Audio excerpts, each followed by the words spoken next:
사도신경으로서 우리의 신앙을 고백합니다. 전능하사 천지를 만드신 하나님 아버지를 내가 믿사오며 그 외아들 우리 주 예수 그리스도를 믿사오니 이는 성령으로 잉태하사 동정녀 마리아에게 나시고 본디오 빌라도에게 고난을 받으사 십자가에 못 박혀 죽으시고 장사한 지 사흘 만에 죽은 자 가운데서 다시 살아나시며 하늘에 오르사 전능하신 하나님 우편에 앉아 계시다가 저리로서 산자와 죽은 자를 심판하러 오시리라. 성령을 믿사오며 거룩한 공회와 성도가 서로 교통하는 것과 죄를 사하여 주시는 것과 몸이 다시 사는 것과 영원히 사는 것을 믿사옵나이다. 아멘.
기도드리겠습니다. 살아있는 사람들의 기료, 소망이신 하나님 아버지 감사합니다. 세상의 모든 질병과 환난으로부터 저희들 보호하여 주시고 긍휼을 베푸사 부족한 저희에게 거룩한 주의를 허락하셔서 예배를 드릴 수 있게 하심에 감사드립니다. 환난 가운데서도 저희 각 가정들을 지켜주시고 주님을 믿는 믿음 안에서 은혜 안에 거하게 하심도 감사드립니다. 저희들 시간을 구별하여 주님을 예배하고자 하오니 각 가정마다 임하여 주시고 은혜 내려 주시옵소서. 우리 매일의 삶을 통하여 주의 이름을 찬양합니다. 오직 우리의 주인 되시고 구원자이신 예수 그리스도를 찬양합니다. 지난 한 주간도 세상 속에서 주의 뜻대로가 아닌 나의 뜻대로 살아온 것을 이 시간 주님 앞에 회개하오니 용서하여 주시옵소서. 우리 안에 어두움의 행위들을 벗어버리고 새 생명으로 거룩한 예배를 드리는 예배자가 되어 말씀에 순종하며 주님의 뜻에 합당하게 살아갈 수 있도록 인도하여 주시옵소서. 아버지, 저희들 기도하지 않고 세상을 바라보며 근심과 걱정으로 살아갈 때가 많이 있습니다. 때로는 기도하면서도 온전히 믿지 못하고 의심하고 불안해하며 어둠 속에 머물러 있을 때도 있습니다. 주님의 손을 잡고 빛 가운데 나와 주님의 생명을 마심으로 영과 육이 모두 건강한 삶을 살 수 있도록 은혜 내려 주시옵소서. 항상 우리를 그리스도 안에서 세상을 이기게 하시고 우리로 말미암아 각처에서 그리스도를 나타내시는 성령 하나님의 도우심이 우리가 사방으로 우겨쌈을 당하여도 쌓이지 아니하며 답답한 일을 당하여도 낙심하지 아니하도록 날마다 성령이 충만함을 허락하여 주시옵소서. 우리가 잠시 받은 환난에 경한 것이 지극히 크고 영원한 하나님의 영광이 미치지 못함을 우리에게 깨닫게 하시고 보이는 것은 잠깐이요 보이지 않는 것이 영원하다는 것을 믿음으로 고백하며 하루하루를 살아갈 수 있도록 인도하여 주시옵소서. 아버지, 계절이 바뀌고 겨울로 들어가는 길목에 있습니다. 추운 계절에 따스한 하나님이 품을 더욱 느낄 수 있는 시간 되게 하여 주시고 이스라엘 백성이 광야에서 하나님을 1대1로 찾으며 예배한 것처럼 저희들 삶의 처소에서 날마다 기도와 말씀에 집중하며 하나님을 찾으며 승리하게 하여 주시옵소서. 믿는 자들의 구원자 되시는 하나님 아버지, 지금 세상은 너무나도 빠르게 급변하고 있습니다. 우리가 잠시 주님과 멀어지는 순간에 세상으로 멀리 떠내려가는 위험한 상황 가운데 놓여 있습니다. 우리가 영 안에서 깨닫게 하시고 주님의 능력을 의지하여 서게 하시며 주의 도우심으로 위기 속에서도 무너지지 않고 새롭게 세워지는 강건한 지체들 되게 하여 주시옵소서. 사랑하는 하나님 아버지, 영성교회의 목사님과 성도님들, 환난을 통해 우리에게 주시는 주님의 뜻을 분별하게 하시고 말씀의 은혜의 자리와 기도의 자리를 지킴으로 깨어있는 저희 모두가 되게 하여 주시옵소서. 성도들 하나 되게 하여 주셔서 진리를 따르며 우리의 머리요 인격이요 생명이신 그리스도를 우리의 중심에 두고 새롭게 변화되는 교회 되게 하여 주시옵소서. 주님, 오늘 이 예배 위에 계시며 목사님 입술로 전해지는 말씀에 은혜를 더하시어 엘리야에게 주셨던 주님의 능력으로 저희도 한 주간 승리하며 살게 하여 주시옵소서. 감사를 드리며 예수 그리스도의 이름으로 기도드립니다. 아멘. 네, 오늘 성경 말씀은 누가복음 22장 63절에서 71절까지 있는 말씀입니다. 지키는 사람들이 예수를 희롱하고 때리며 그의 눈을 가리고 물어 이르되 선지자 노릇하라. 너를 친 자가 누구냐 하고 이외에도 많은 말로 욕하더라. 날이 새매 백성의 장로들 곧 대제사장들과 서기관들이 모여서 예수를 그 공회로 끌어들여 이르되 내가 그리스도이거든 우리에게 말하라. 대답하시되 내가 말할지라도 너희가 믿지 아니할 것이요 내가 물어도 너희가 대답하지 아니할 것이니라. 그러나 이제부터는 인자가 하나님의 권능의 우편에 앉아 있으리라 하시니 다 이르되 그러면 내가 하나님의 아들이냐 대답하시되 너희들이 내가 그라고 말하고 있느니라. 그들이 이르되 어찌 더 증거를 요구하리요 우리가 친히 그 입에서 들었노라 하더라. 아멘. 11월의 첫 주일이 되었습니다. 이제 오늘서부터 데일라이트 세이빙 타임이 이제 끝나는 그런 날이기도 합니다. 이 데일라이트 세이빙 타임이라고 하는 것이 이제 우리말로는 일광 절약 시간제 이렇게 부르기도 하고, 그전엔 이것을 이제 서머 타임이라고 많이 불렀는데 유럽의 나라들에서는 이렇게 서머 타임이라는 호칭으로 부른다는 말을 들었습니다. 여름철 절기에 시간을 이렇게 1시간 당겨서 낮 시간을 더 많이 늘리게 되는 그런 제도를 말하는 겁니다. 아무래도 여름에는 이제 낮 시간이 길고 해가 비치는 시간이 많으니까 아침에 1시간 당겨서 조금 일찍 일어나서 이제 활동을 좀 더 많이 하게 되는 거, 그래서 낮 시간을 좀 더 활용한다, 이런 의도에서 시작된 제도인 것인데, 보통은 이렇게 여름철에 날씨를 보이는 온대지방에서 시행되고 있습니다. 사실 이제 이 일광 절약 시간제를 통해서 이렇게 에너지가 절약이 되고 사람들의 삶에 좋다 하는 그런 그 평가가 있는 것이 사실입니다만, 또 한쪽에서는 이것이 이제 아무 소용이 없다, 일광 절약제 한다고 해서 에너지가 절약되는 것도 아니고, 특히 이제 1년에 이렇게 2번 정도씩 사람들의 삶의 사이클을 잠자는 시간을 막 땡기고 또 늘리고 뭐 이렇게 해야 되기 때문에 이것이 이제 사람들의 건강을 오히려 많이 해친다, 이런 그 반대가 요즘 들어서 점점점 많아집니다. 아시는 것처럼 우리 조국 대한민국에는 지금 이런 일광절약 시간제라는 게 없지 않습니까? 과거에 한번 시행했다가 이런 반대 때문에 이제 하지 않았다고 합니다. 자, 아무튼 이제 일광절약 시간제가 끝났다는 것은 하절기가 끝나고 이제 동절기가 시작됐다는 것인데, 이제 추운 겨울 시절은 가까웠는데 여전히 아직도 이 코로나19로 시작된 이 대전염병 사태는 어떻게 가닥이 잡히지를 않고 있습니다. 더더욱 불안한 것은 이제 겨울철 이 절기, 감기나 독감 이런 것들과 또 코로나19 이것들이 서로 이제 막 병합되면서 또 다른 큰 유행을 불러오는 것 아닌가 하는 이제 불안감이 굉장히 많은 것 같습니다.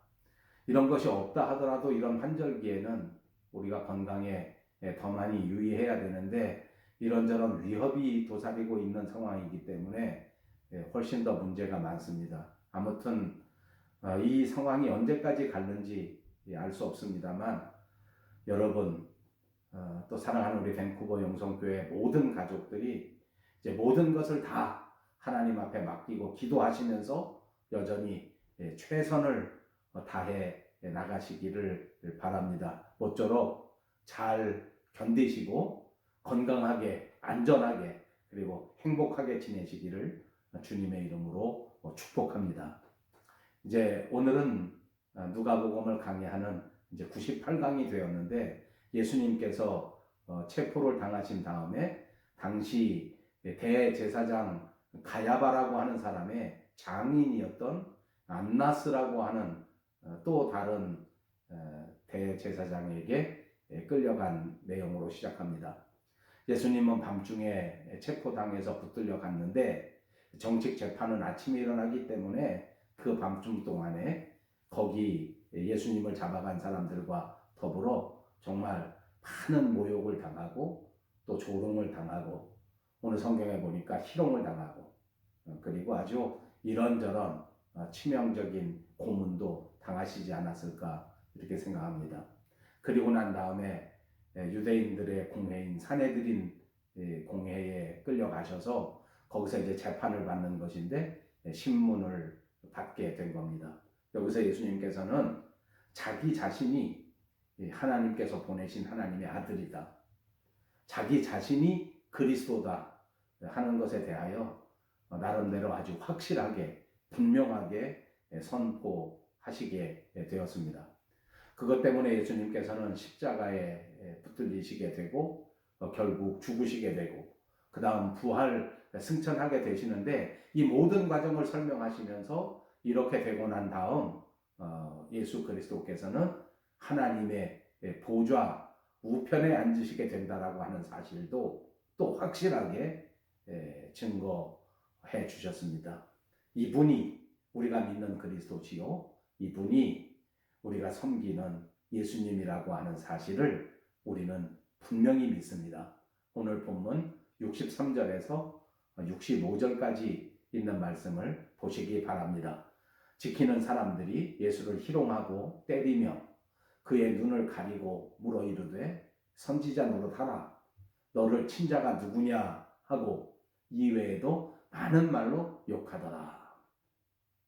예, 사람들이 감히 하나님의 아들 예수 그리스도를 희롱하고 또 그분을 때리는 것입니다. 그리고는 때리면서 또 희롱하고 조롱하기를, 예수님 보고 눈을 가려놓고 뒤에서 매질을 하고 나서 누가 때렸는지 알아맞혀보라.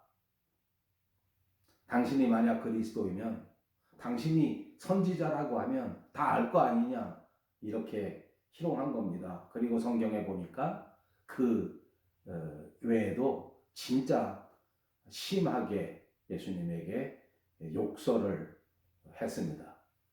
그런데 예수님께서는 이런 일에 별다른 반응을 보이시지 않습니다. 우리가 아는 것처럼 지난 강해에서 예수님께서는 대제사장들과 또 성전의 경비대장들과 그리고 장로들이 보낸 무리들에게 의해서 체포를 당하시지 않았습니까? 근데 이제 요한복음의 기록에 보면 이렇게 예수님이 체포를 당해서 먼저 안나스한테 끌려간다는 겁니다. 안나스라고 하는 사람은 역사의 기록을 보면 주후 6년에서부터 주후 15년 사이에 대제사장을 지낸 사람이랍니다. 그리고 지금의 공식적인 대제사장인 가야바라고 하는 사람에게 장인이 되는 사람입니다.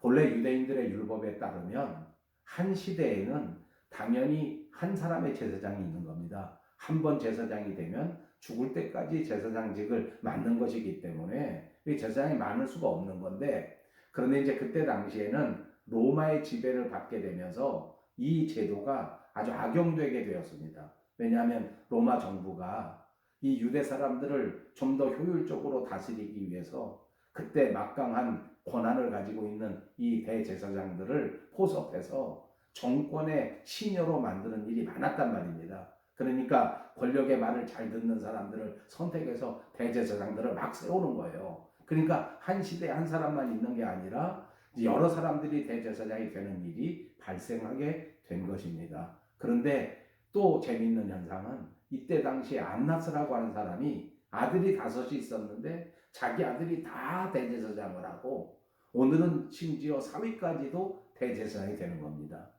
이 역사의 기록을 살펴보면 이 사람들이 정부와 결탁해서 이렇게 대제사장직을 서로 가족들끼리 돌려가면서 그렇게 맡은 겁니다. 그리고 공식적인 직함은 가야바인데 여전히 안나스가 뒤에서 장인어른이지만 뒤에서 실세 정치를 이루고 실세 권력을 휘두르는 이런 왜곡된 현상이 아마 그때 역사에도 있었던 모양입니다. 자, 아무튼 예수님께서는 이 안나스의 집에, 가야바의 집에 끌려가시면서 진짜 그 병정들의 잔인한 놀이의 대상이 되어버리십니다.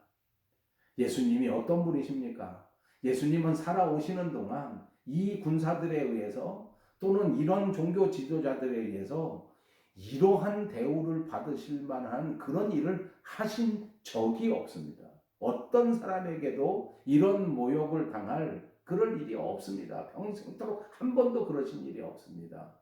마지막 최후에 3년 동안 공생애를 하셨던 그 삶만 보더라도 그렇지 않습니까? 정말 모든 사람들을 위해서 헌신적으로 잠도 제때 못 주무시면서 먹을 것도 제때 못 드시면서 그렇게 헌신적으로 그 사람들을 위해서 헌신하고 좋은 말씀을 가르쳐주고 하나님의 뜻을 알려주면서 그렇게 사역을 했는데 도대체 예수님을 누가 감히 모욕할 수 있으며 누가 감히 때릴 수 있으며 누가 예수님을 비난할 수 있단 말입니까? 그런데 이 사람들이 예수님을 지금 희롱하면서 이렇게 모욕을 주고 진짜 비인간적인 그런 취급을 당하고 있는 것입니다. 진짜 사람들이라는 게 얼마나 잔인한지, 진짜 사람들이라는 게 얼마나 비열한지 너무나 잘 알아볼 수 있는 대목이 아닌가 싶습니다.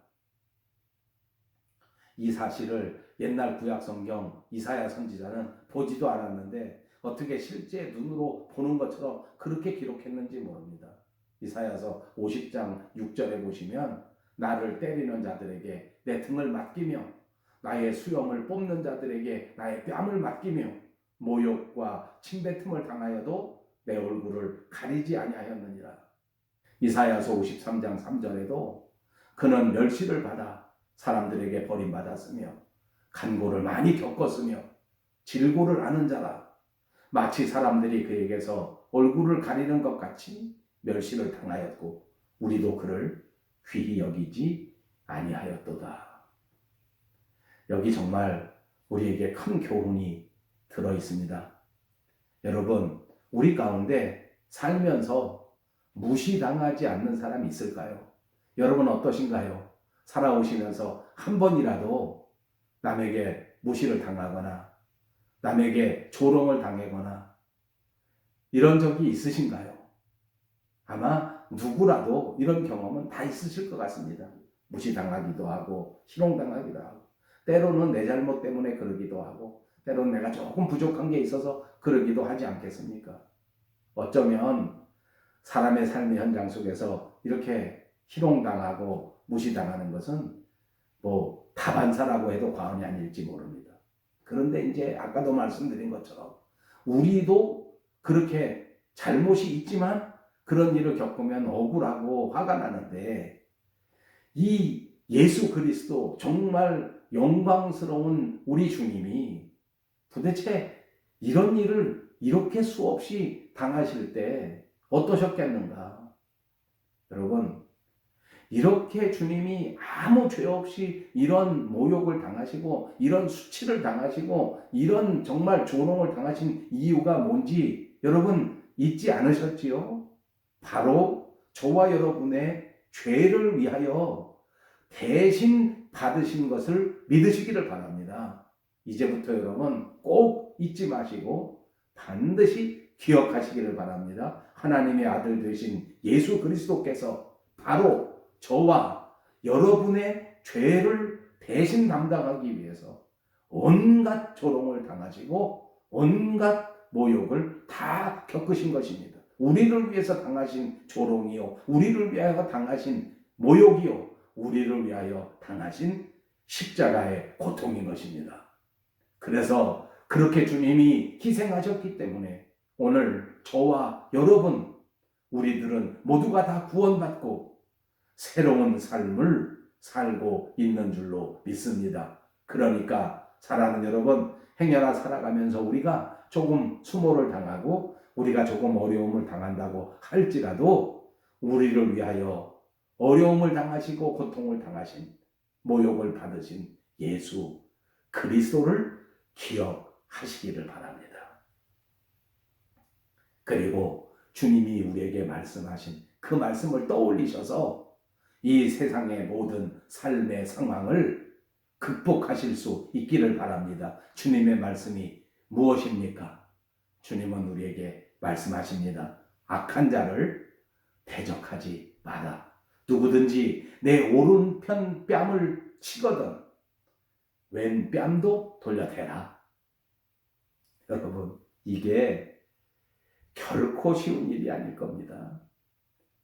결코 쉽게 가능한 일이 아닙니다. 그렇지만 그럼에도 불구하고 이것이 저와 여러분이 살아야 할 신앙인의 삶의 기준이 되어야 될 줄로 믿습니다. 어떤 경우에도 대적하지 마라. 악한 자에게도 대적할 필요 없다. 오른 뺨을 치거든 왼 뺨도 대 주어라. 본문 66절에서 69절까지 있는 말씀을 보시기 바랍니다. 날이 새매 백성의 장로들 곧 대제사장들과 서기관들이 모여서 예수를 그 공회로 끌어들여 이르되 내가 그리스도이거든 우리에게 말하라. 대답하시되 내가 말할지라도 너희가 믿지 아니할 것이요 내가 물어도 너희가 대답하지 아니할 것이니라. 그러나 이제부터는 인자가 하나님의 권능의 우편에 앉아 있으리라 하시니. 이제 예수님께서는 공식적인 신문을 받게 된 것입니다. 그리고 이제 앞으로 다음 주 나오게 될 23장에 보면 이제 빌라도의 법정에 가셔서 또 신문을 받고 재판을 받으시고, 그리고 난 다음에는 헤롯 왕 앞에 가셔서 또 신문을 받게 됩니다. 자, 이제 오늘은 유다가 기록한 대로 유대인들의 공회, 산헤드린 공회로부터 신문을 받는 것인데, 이 산헤드린 공회에서 재판받으면서 신문 받은 것은 그야말로 아주 아주 심플한 것입니다.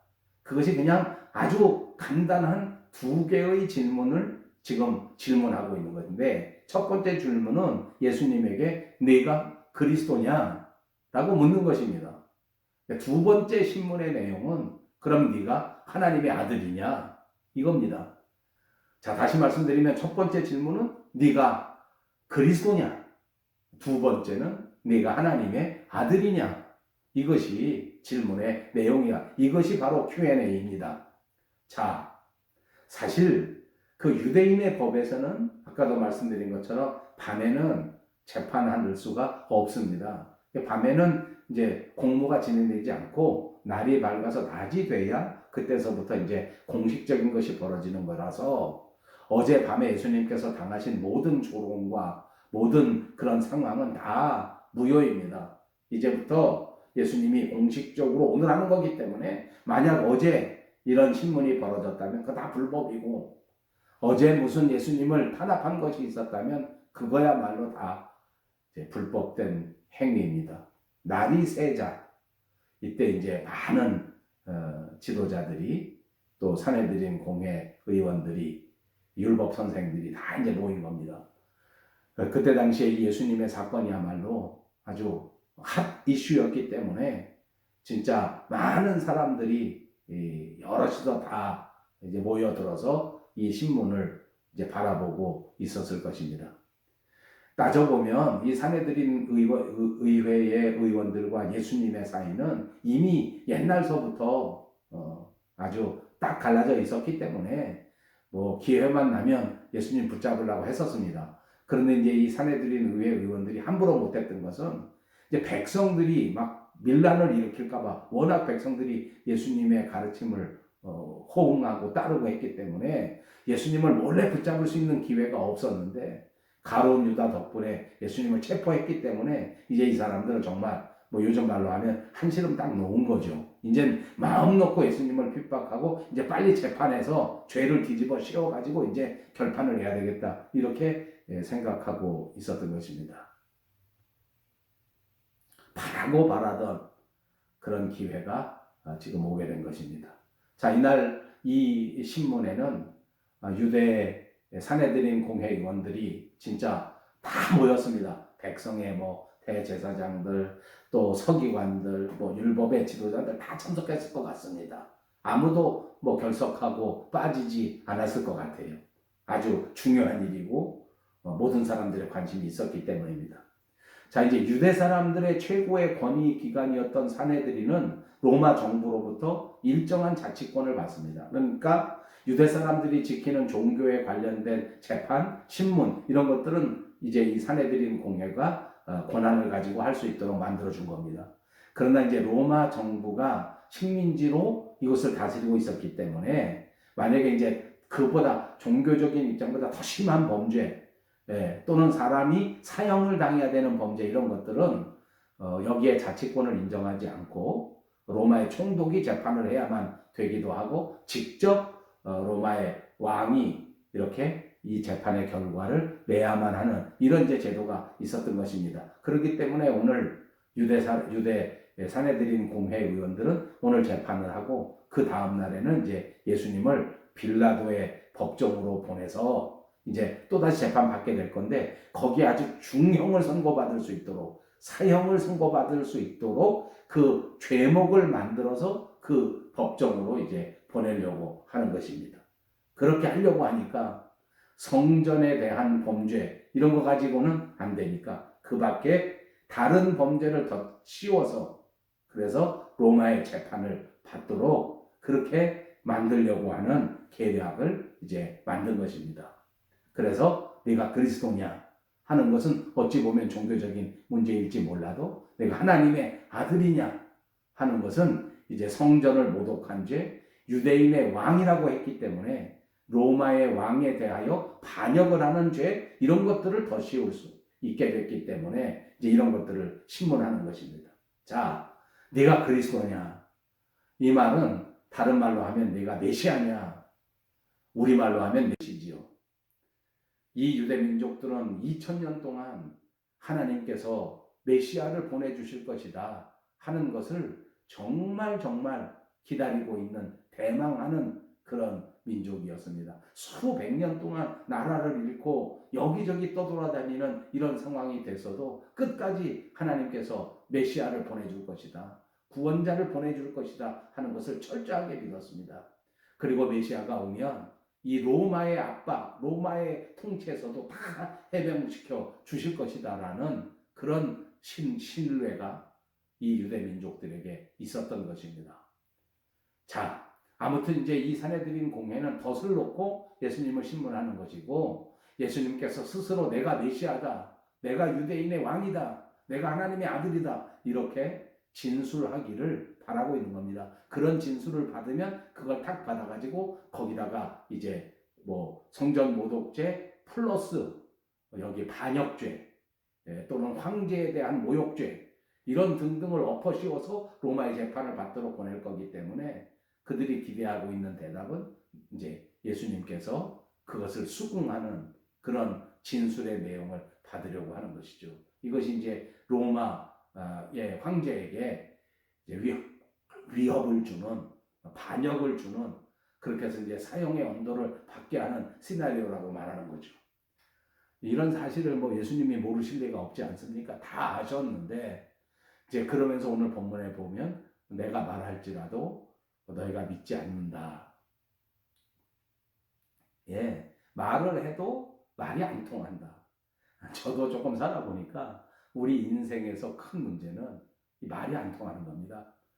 부모 자식 간에도 갈등이 생길 때는 서로 말이 안 통하는 거예요. 서로 말을 하는데 부모의 말을 자녀들이 이해를 못하고 듣질 않고요. 자녀들이 아무리 말을 해도 부모들이 그 말을 듣지 않아요.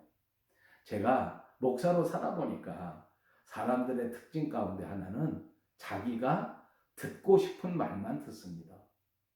또 상대방의 말을 자기가 듣고 싶은 방향으로 틀어서 듣는 경우가 정말 많은 것 같습니다. 남의 말을 정말 잘 들을 수 있다면 그러면 삶이 달라지겠다 하는 생각을 많이 해보았습니다. 그리고 보니 요즘은 소통의 시대라고 부릅니다. 그만큼 말통하는 것이 어렵고 그만큼 말통하는 것이 인생에서는 너무 중요한 것인데 오늘 이 사내들인 공회 의원들과 예수님 사이에는 진짜 소통이라는 것이 이루어지지 않고 서로 불통하는 대표적인 상황을 이제 우리가 볼 수가 있습니다. 예수님은 예수님의 방법으로 당신이 그리스도인 것을 말씀하셨고 당신이 하나님의 아들이라고 하는 사실을 선포하셨습니다. 이 사람들은 자기들 방식대로 이 예수님의 진술을 들었습니다. 71절을 보십시오. 다 이르되 그러면 내가 하나님의 아들이냐? 대답하시되 너희들이 내가 그라고 말하고 있느니라. 그들이 이르되 어찌 더 증거를 요구하리요? 우리가 친히 그 입에서 들었노라 하더라. 예, 이제 끝났습니다. 이제 예수님의 자백을 받은 것입니다. 공회는 예수님의 말씀이 무엇을 의미하는지 자기들이 다 결정하고 이제 더 이상 다른 증거가 다 필요 없습니다. 원하는 덫에 예수님이 들어오신 것입니다. 스스로 자기가 자백하면서 자기가 스스로 덫 안에 들어오게 된 셈입니다. 이제 이 산헤드린 공회 의원들은 자기의 목적을 분명히 달성할 수 있는 그런 충분한 증거를 예수님의 입술을 통해서 직접 확보하게 된 것입니다. 더 이상 재판이 필요가 없습니다. 원하는 것을 다 얻었기 때문입니다. 이제 그들의 논리는 이것입니다. 예수님은 하나님의 아들이 아니다. 그 하나님의 아들이 아니면서 하나님이라고 주장하기 때문에 첫째는 이제 신성모독이다. 그래서 신성모독은 유대인들이 용서할 수 없는 종교적인 범죄인데, 그리고 난 다음에 다시 로마에게는 이 범죄야말로 이것이 로마 나라의 평화를 해치는, 사회를 해치는 반역죄에 해당하고, 유대인의 왕이라고 주장하는 자체가 로마의 황권에 도전하는 그런 반역죄이기 때문에 당연히 처형해야 하는, 당연히 죽여야 하는 그런 근거가 된다 하는 것이 바로 이 산헤드린 공회 의원들의 생각입니다. 예수님께서는 당신이 그리스도시라고, 메시아이시라고, 구원자시라고 선포하셨습니다. 당신이 십자가 위에 희생하심으로써 오늘 저와 여러분을 구원하시겠다고 선포하신 대답이라고 믿습니다.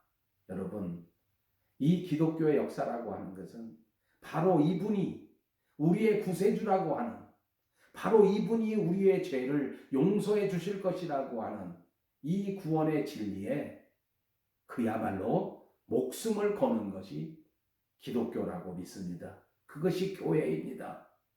나의 인생이 내 것이 아니고 내 몸도, 내 영혼도, 내 가정도, 내 직장도 모두가 다 예수 그리스도의 것입니다. 하나님의 것입니다. 이렇게 고백하는 것이 바로 기독교의 신앙인 것입니다. 오늘 우리는 예수님께서 누구신가를 다시 한번 분명히 알게 되었습니다. 예수님이 구세주이십니다. 예수님이 우리의 주인이십니다. 여러분, 꼭 삶에서 이렇게 고백하시기를 주님의 이름으로 축복합니다. 우리의 구원자, 우리의 삶의 유일한 하나님. 이렇게 엄청난 진리를 우리에게 선포해 주셨는데, 그분 그리스도를 우리 인생의 가장 중요한 분으로 영접하고 그분을 위해서 우리의 생명을 내어 바쳐도 시원치 않은데, 종교 지도자들이 그렇게 말씀하시는 예수님을 그 말로 올무를 걸어서 빌라도에게 넘겨버린 것입니다. 진정한 구원자를 빌라도에게 고발해버린 겁니다. 이게 진짜로 말이 안 통한 것이죠. 정말로 불통입니다. 이것이 삶의 현실입니다. 이것이 오늘 저와 여러분의 삶의 현장의 모습입니다. 비참한 바로 그 현실이란 말입니다. 우리 인간의 가장 큰 문제는 하나님과 이처럼 소통하지 못한다는 것입니다. 이처럼 하나님과 불통하고 있다는 것입니다. 사랑하는 여러분, 우리 모두가 다시 한번 하나님의 말씀에 귀를 기울일 수 있는 은혜가 넘쳐나시기를 바랍니다. 오늘 이 순간 사랑하는 여러분 모두에게 성령 충만하여 하나님과 소통하는 위대한 은혜를 받으시기를 주님의 이름으로 축복합니다. 살아가면서 하나님의 말씀을 들을 수 있도록 귀를 쫑긋 세우고 살아가시기를 바랍니다. 날마다 하나님의 말씀에 민감하게 반응할 수 있는 그리스도인들이 꼭 되시기를 바랍니다. 하나님의 말씀에 집중하실 뿐만 아니라 한 걸음 더 나아가서 여러분의 삶의 현장에 주변에 있는 사람들, 가족분들, 성도들과 그들의 말에 귀를 기울일 수 있는 여러분들이 되시기 바랍니다. 그리스도인답게 남의 말을 듣고 이해할 수 있는, 그리고 그 말을 받아들일 수 있는 믿음의 관계, 소망의 관계, 진짜 사랑의 관계를 가꾸어 가실 수 있는 저와 여러분이 되시기를 바랍니다. 그렇게 해야 정말 예수님을 십자가에 못 박은 그 불통의 무리들과는 전혀 다른 그리스도인다운 삶을 살아가게 되는 것입니다. 그리스도라고 대답하시는 예수님을 사내들인 공회의원들은 오늘 어떻게 할까? 이 하나님의 아들이라고 주장하는 예수님을 어떻게 할까? 이 질문은 그때 당시에 사내들인 공회 의원들에게만 주어진 질문이 아닙니다. 오늘 저와 여러분에게 주어진 질문입니다. 여러분의 삶의 현장에서 예수님을 어떻게 하시겠습니까? 여러분의 인생에서 예수님을 어떻게 하시겠습니까? 마음을 다하여, 목숨을 다하여 우리 주 예수 그리스도를 영원토록 섬길 수 있는 믿음의 응답이 저와 여러분에게 있으시기를 주님의 이름으로 축복합니다. 감사합니다. 지금은 우리 주 예수 그리스도의 은혜와 하나님 아버지의 극진하신 사랑과 성령님의 감동, 감화, 그리고 충만케 하시는 역사가 오늘 예수님은 그리스도시요, 예수님은 하나님의 아들이라고 하는 사실을 다시 한번 깨달으면서 그 주님을 위하여 목숨을 다하여 충성하기를 다짐하는 귀한 권속들 머리머리 위에와 사랑하는 우리 밴쿠버 영성교회 위에, 그리고 온 누리 위에 이제로부터 영원토록 함께 계실지어다. 아멘.